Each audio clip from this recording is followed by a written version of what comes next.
Hello and welcome back to part 2 of this combat mission Final Blitzkrieg After Action Report. I am playing the scenario Chaos at Ferme Diedenhove as the US Army attempting to fend off my opponent Nathangun and his German combined arms attack into this sector. A quick recap on what has been going on in part 1. I am to hold the 3 objectives shown and will be awarded additional points for destroying German armour. I have identified these 3 pieces of key terrain. I have been forced to pull back my left flank and abandon the Ferme Diedenhove objective, to set up a new defensive line to the west of it. German armour has been encroaching onto KT2 but has been having a rough time of it.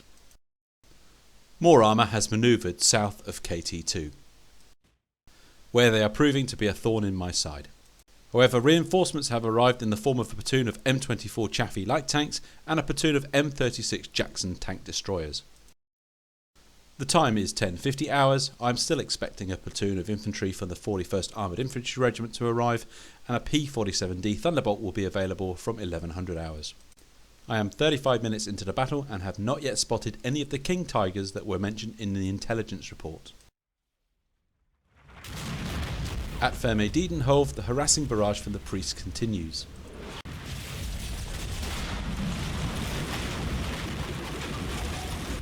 And the game is finally up for the immobilised Sherman.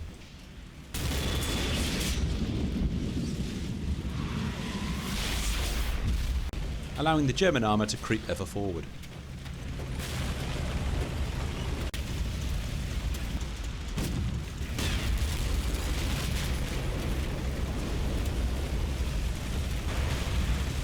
On and around KT2, the German armoured force brings its impressive firepower to bear.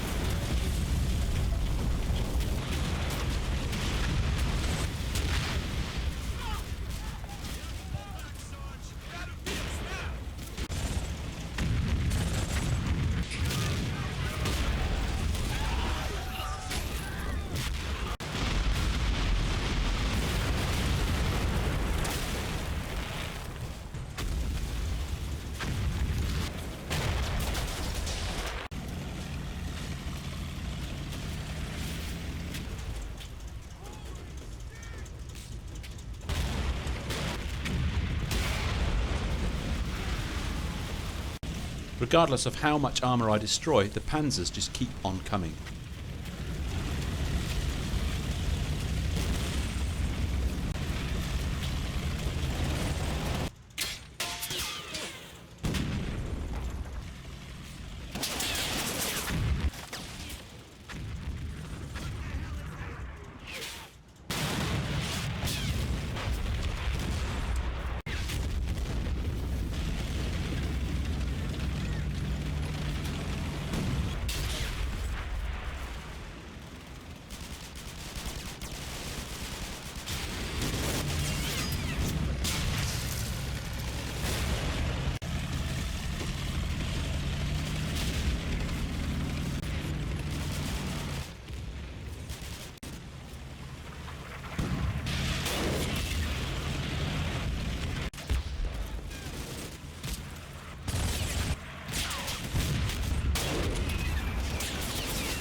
On the right, infantry are spotted advancing on Grange du Cheval through the southern woods.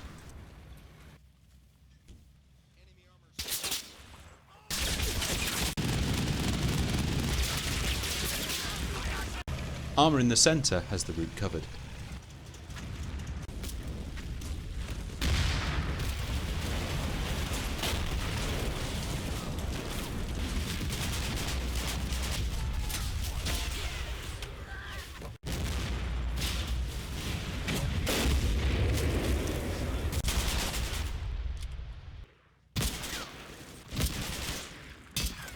A German team make a dash for Grange du Cheval.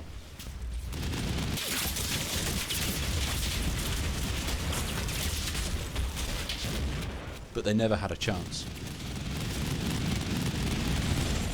Back on KT2, under the cover of the guns, Panzer Grenadiers moved to assault the tree line and KT3.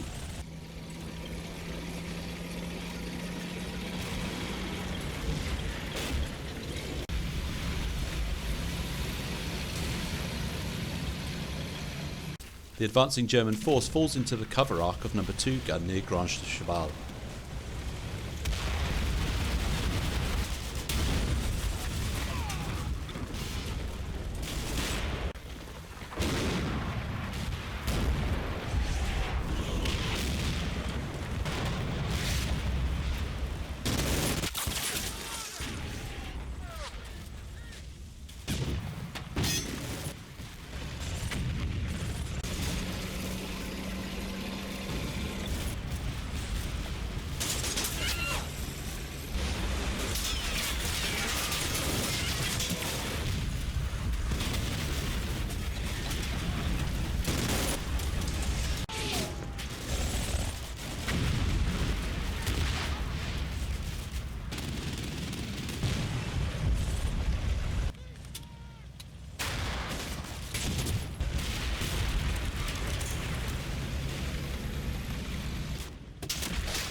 Meanwhile, near Ferme Diedenhove, number 4 Chaffee is lost.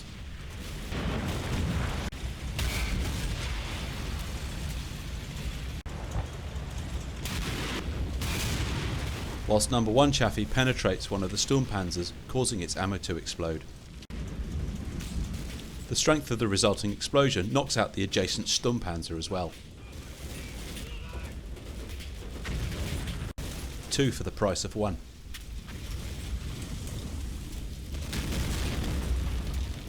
The victory, however, is short-lived.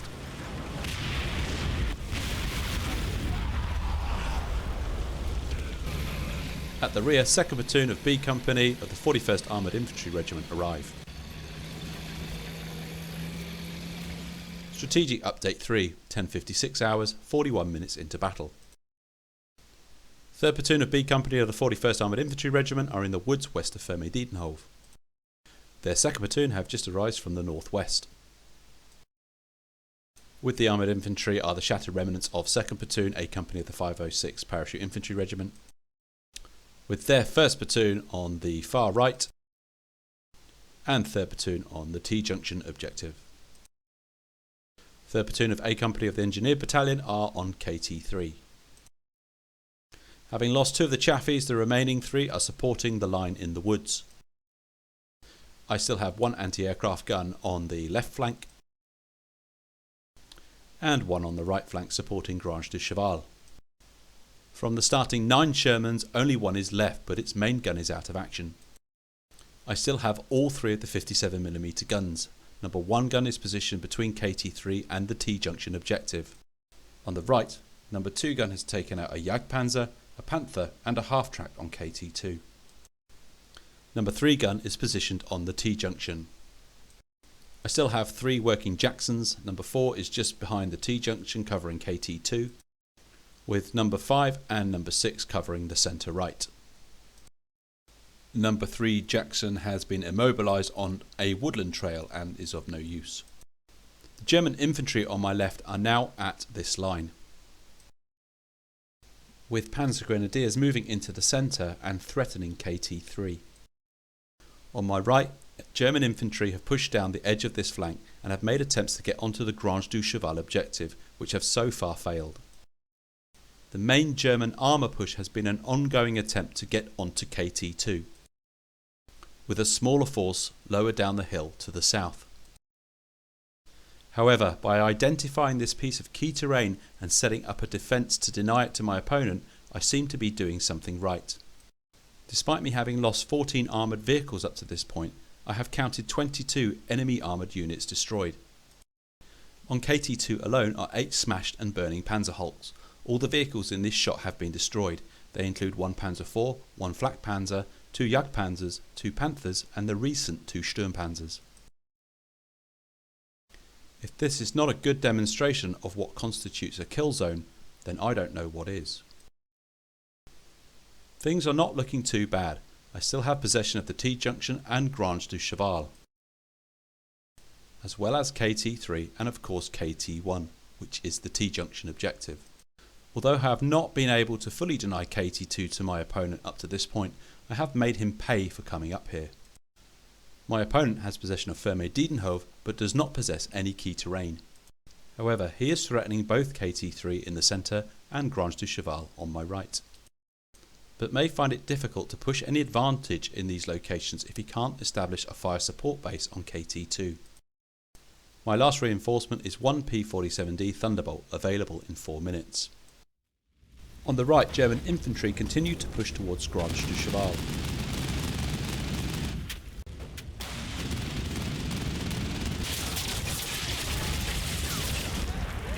The 2 remaining mortars of the mortar platoon help shut down this approach.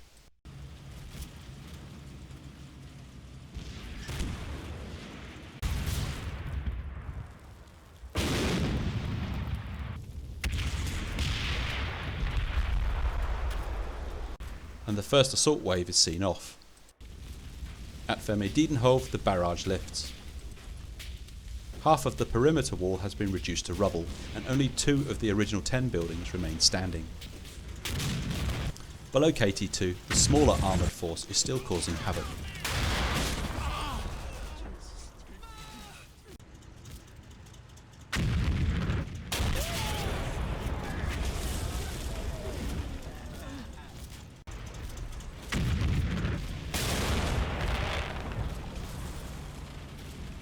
But sensing a shift in the balance of firepower, the Jacksons advance.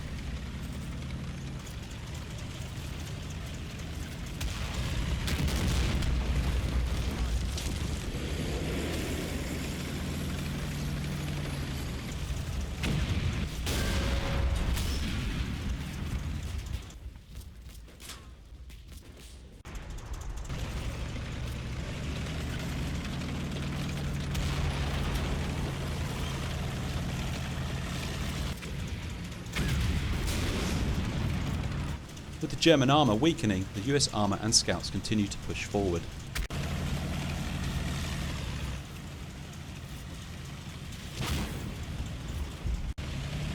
But number 2 Chaffee throws a track. In the centre, the battle for KT3 continues.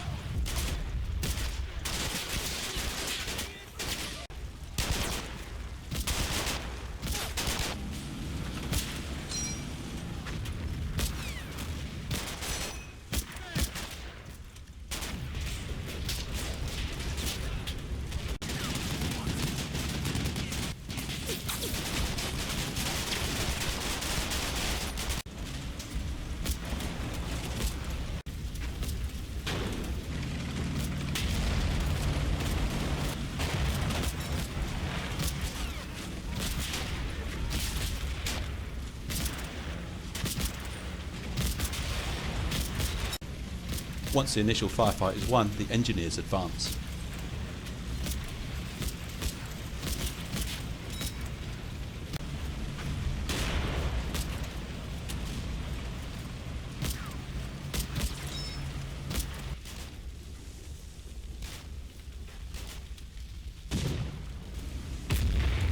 And with support from number 2 gun, Germans are pushed out of KT3 for now. 2nd Platoon of B Company of the 41st Armoured Infantry Regiment manoeuvre to reinforce the left flank.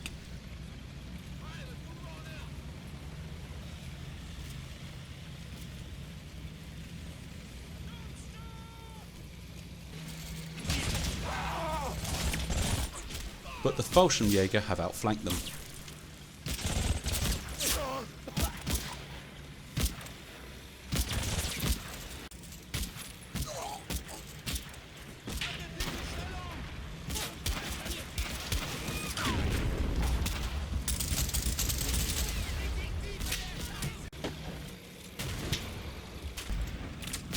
After a brief firefight, the German paratroopers break contact.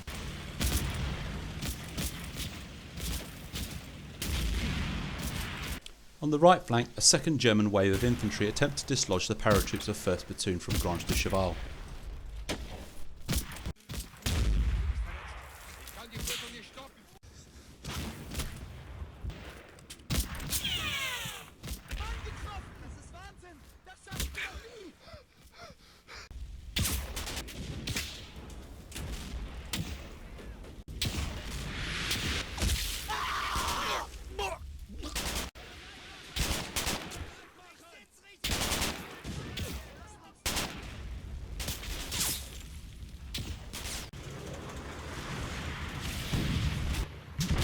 Once again, the armour in the centre proves crucial.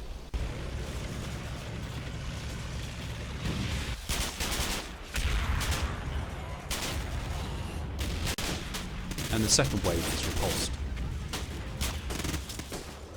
A squad from 3rd Platoon relocate from the T-junction to reinforce 1st Platoon on Grange du Cheval. They are accompanied by the Platoon HQ and one of the mortar teams. At Ferme Diedenhove, German shells start to rain down.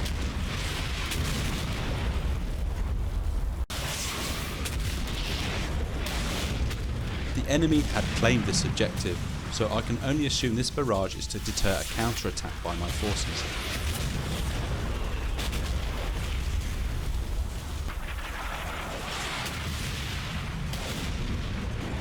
The last two buildings on Ferme Diedenhove collapsed.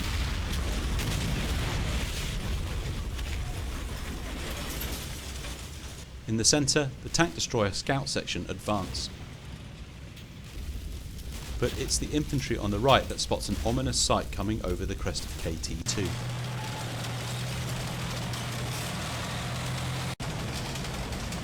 A King Tiger platoon.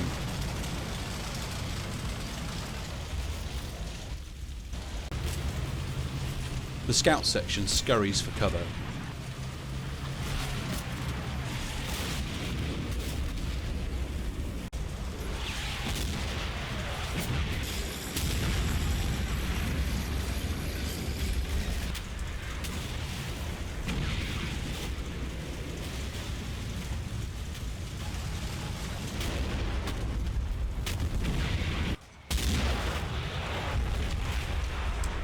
Number 2 gun is taken out.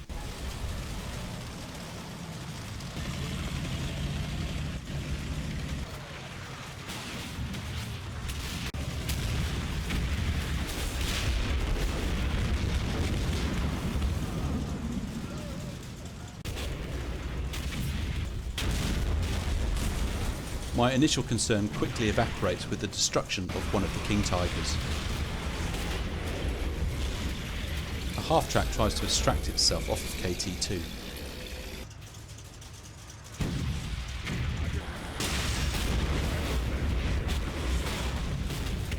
On the right, a third wave of German infantry move on Grange du Cheval. The paratroops of 1st Platoon attempt to counter.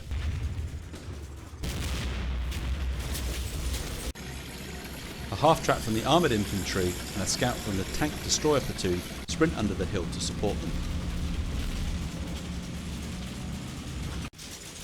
This wave is disregarding concealment and is using dismounted tank crews.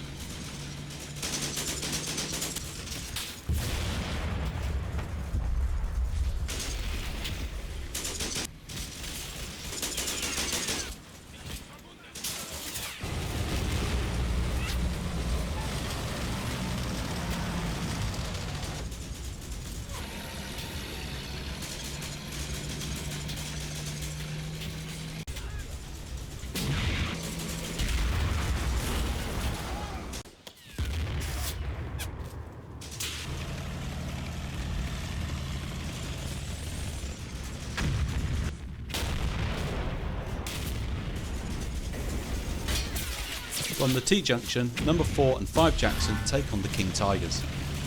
Number 1 Chaffee attempts to draw fire away from the Jacksons.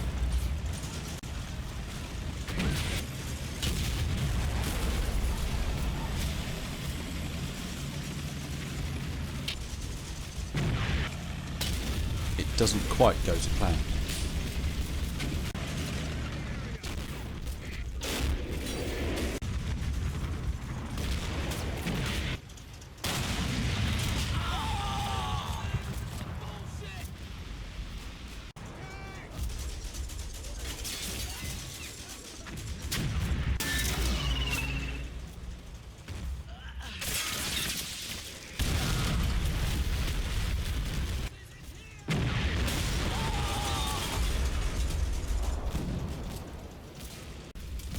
It's a poorly calculated move on my part.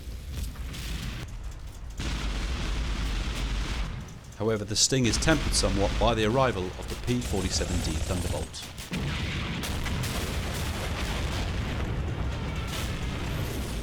Strategic Update 4, 11:10 hours, 55 minutes into battle. 3rd Platoon of B Company of the 41st Armoured Infantry Regiment are on the left flank. Nothing much has happened here for the last quarter of an hour. Their recently arrived 2nd Platoon has reinforced the left flank to prevent a German envelopment. The remnants of 2nd Platoon A Company of the 506 Parachute Infantry Regiment are also on this flank, with their 1st Platoon on the right flank fighting for Grange du Cheval, and their 3rd Platoon relocating a squad, a mortar team and a platoon HQ from the T-junction to support the right flank. The engineers of 2nd Platoon A Company still hold KT3 after some skirmishing with German Panzer Grenadiers. I have 2 Chaffies left, one on the left flank and one in the centre which is immobilised. I am down to 1 working Jackson positioned in the centre. I have 1 Sherman with a damaged gun on the left flank and 1 remaining anti-aircraft gun which is also on the left flank. Number 1 of the 57mm guns has taken some light casualties but is still operational, and number 3 gun is in the same situation. Things have quietened down on the left flank. The arrival of 2nd Platoon of B Company of the 41st Armoured Infantry Regiment stopped an envelopment attempt by the Fallschirmjäger and pushed them back, causing a break in contact which I decided not to pursue. The suspected German line is about here. At KT3 the engineers held out against a Panzer Grenadier probe, and although there are still some lingering in the tree line, several squads were spotted retreating back towards KT2.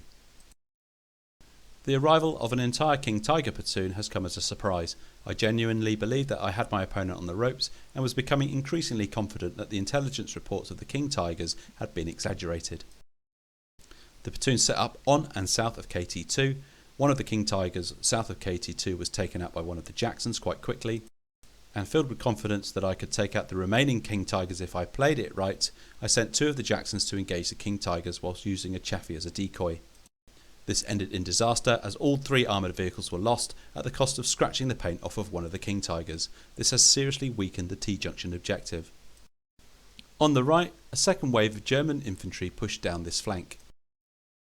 However, they were repulsed by a combination of small arms fire from 1st Platoon of A Company of the 506 Parachute Infantry Regiment, direct fire from armour in the centre and indirect fire from the mortars of the mortar platoon, forcing a 3rd wave to make a direct manoeuvre in the open towards Grange du Cheval. 3rd Platoon of A Company of the 506 Parachute Infantry Regiment have sent half their strength to reinforce the right flank at the cost of weakening the T-junction even further. In addition, a half-track and a Greyhound have darted across to the right to disrupt this German avenue of approach. To complete the defence on the right, a light, long 105mm barrage has been called in, and the newly arrived P-47D Thunderbolt is targeting armour in this area. Across the centre, the German armour advances.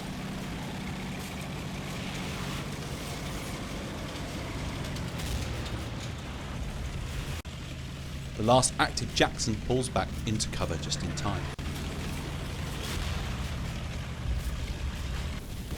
The forward half-track and the Greyhound now come under pressure.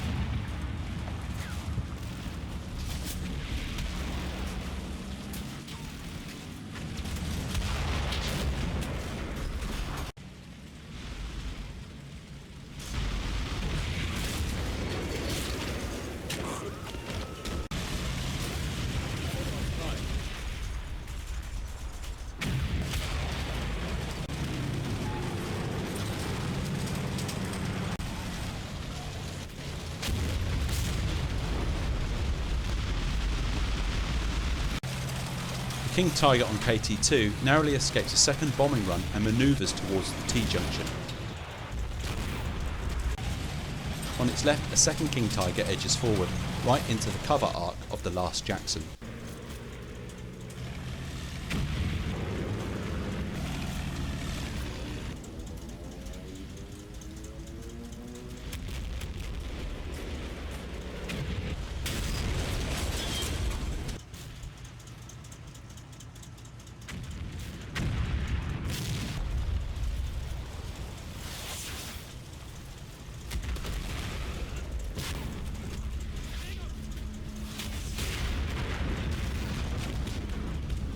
Another King Tiger down. The remaining King Tiger, which survived the bombing runs, advances slowly using a battered Jagdpanzer as cover.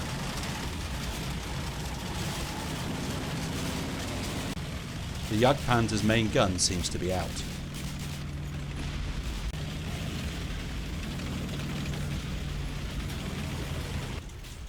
An OP on KT-3 pulls back from the advancing armour. On the right, the fight for Grange du Cheval continues.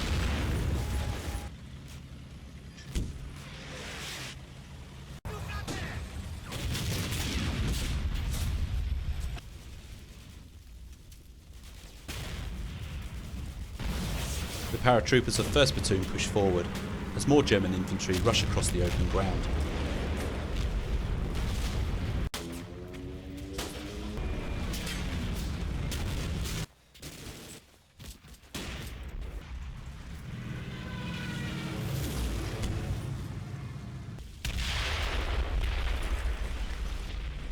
Under the cover of heavy smoke, the Scout Greyhound makes a dash back to friendly lines.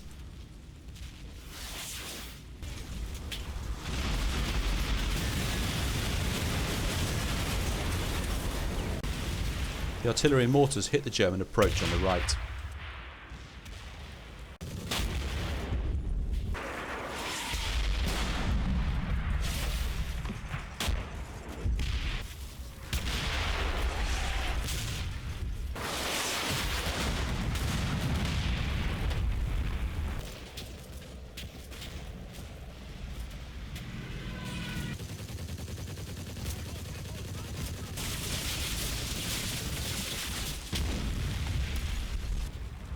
Under attack from land and air, it's too much for the German infantry.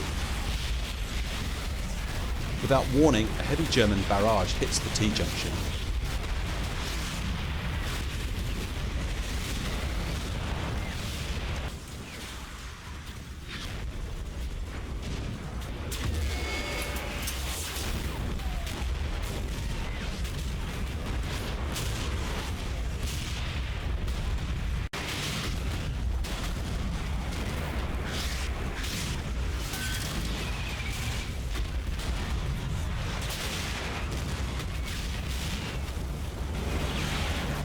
German armour approaching the T-junction, Sherman and Chaffee on the left flank are relocated to support the centre.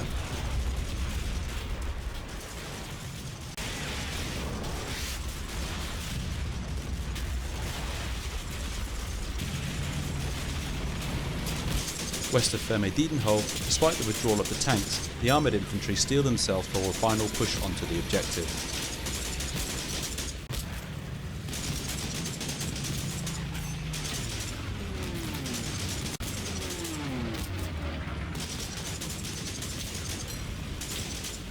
Pressing fire is laid down to the front as 2nd Platoon arrive to support the advance.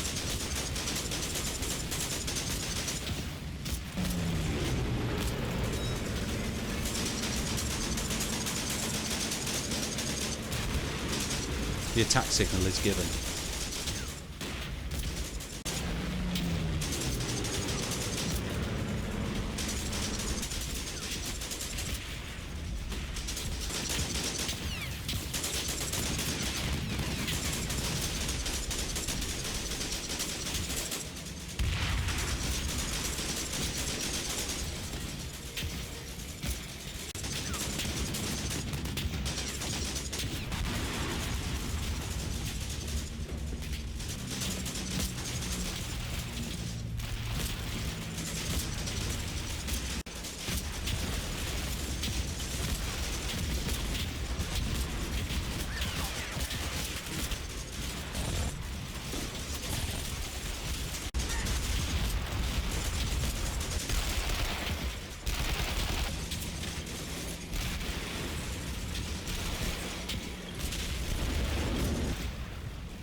After good initial momentum, the attack begins to stall.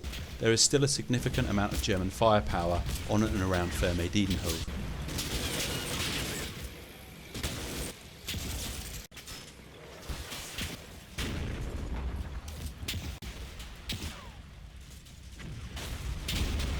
On the right, the paratroopers of 1st Platoon advance through the woods to try and better secure Grange du Cheval.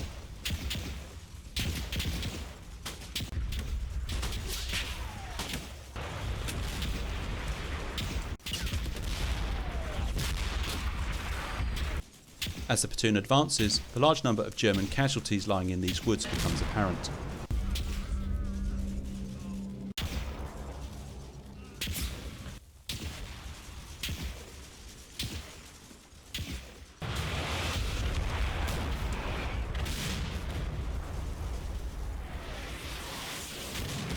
Yet still they come.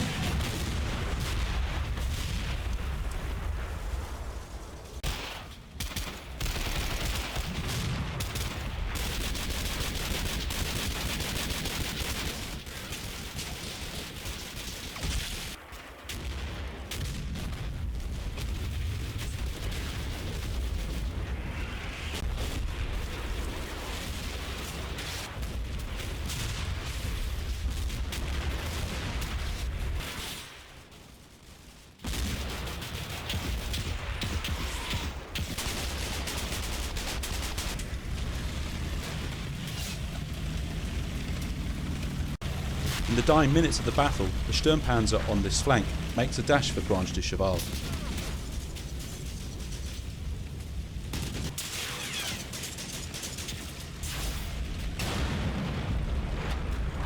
There is insufficient firepower on this flank to stop the Sturmpanzer rolling onto the objective. In the centre, the Jagdpanzer and King Tiger continue to creep towards the T-junction. They are joined by a Sturmpanzer and Flakpanzer.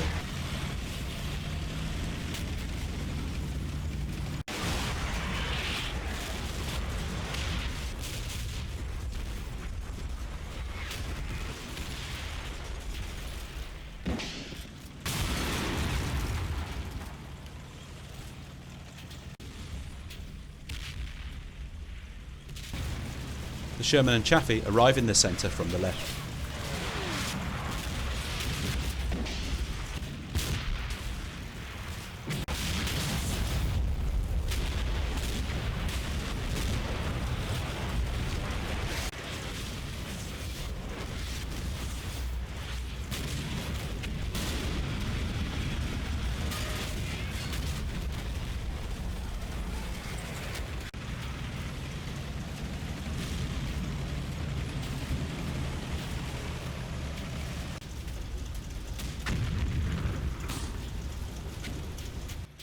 As the timer counts down, the Sturmpanzer starts to build a smoke screen.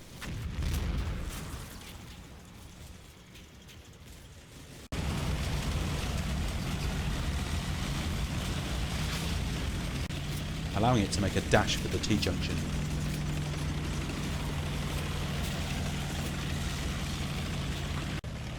However, this is anticipated.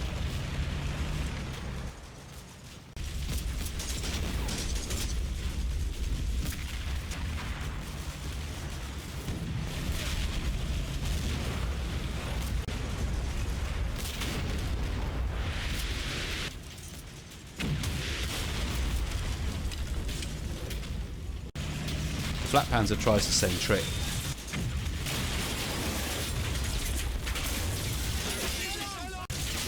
But meets the same fate. This last minute dash for the T-junction has failed, bringing this battle to its conclusion. It's a US Army tactical victory. I have scored 690 points and Nathangun has scored 227 points. I have only managed to secure the T-junction objective for 200 points. The dash of the Sturmpanzer on my right flank has taken the Grange du Cheval objective from me. I've scored 490 points for destroying my opponent's armour. Nathangun has scored 50 points for securing Ferme Diedenhove, but has no points for the other two objectives, as I still have troops present. And he scored 177 points for destroying my armour. Casualty wise, I have 204 men okay. I have taken 277 casualties. I've lost 13 tanks, 10 armoured vehicles and 3 other vehicles. Nathangun has 148 men okay. He's sustained 399 casualties, has lost 18 tanks and 14 armoured vehicles. Looking at the map, we can reveal the German forces.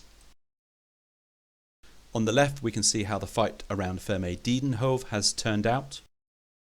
At the beginning of the battle, I held the woods to the left of the objective and the objective itself. However, after analysing the German strength on this flank, a tactical withdrawal was made, where a new line was established in the woods. My opponent moved in to fill the vacuum and seized the objective whilst securing its flanks. My final counter-attack stalled under superior German firepower, but perhaps I tied up some of my opponent's armour on this flank that could have been used to reinforce the centre. Ferme Diedenhove has been obliterated. This is the farm compound at the start of the battle, and this is it 70 minutes later. It was victim first to the German Sturmpanzers, then an American barrage from the 105mm guns of the Priest battery, and finally a German artillery strike flattened the last buildings. In the centre we see the last dash of the German armour to get onto the T-junction. Smoke was laid by the Sturmpanzer to block the lines of fire of my armour gathered nearby. The Sturmpanzer and the Flak Panzer raced towards the objective, with the Sturmpanzer making it onto the objective just as my armour pulled back, re-establishing a line of fire and destroying the Sturmpanzer. The Flak Panzer didn't quite get as far, and the objective remained in my hands. On the right, several attempts were made by Nathangun to get onto the Grange du Cheval objective. The first attempts were with infantry on the far right flank concealed by the woods. However, this avenue was closed down with small arms fire and HE fire from mortars and armour in the centre. My own infantry pushed forwards to better secure this flank. Later, more direct attempts were made with German infantry across the open terrain. But this was a costly move as my artillery disrupted this attack. A last-ditch dash by the Sturmpanzer on this flank was successful and this objective became contested. The battlefield is a scene of sheer destruction. We've both paid a high price in terms of men and machinery. I'd like to thank my opponent Nathangun for an extremely challenging battle. I am very happy with the outcome. As always, if you like what you've seen, please leave a like. Feel free to comment, subscribe. I'm Josie Wales. War is hell. Thanks for watching.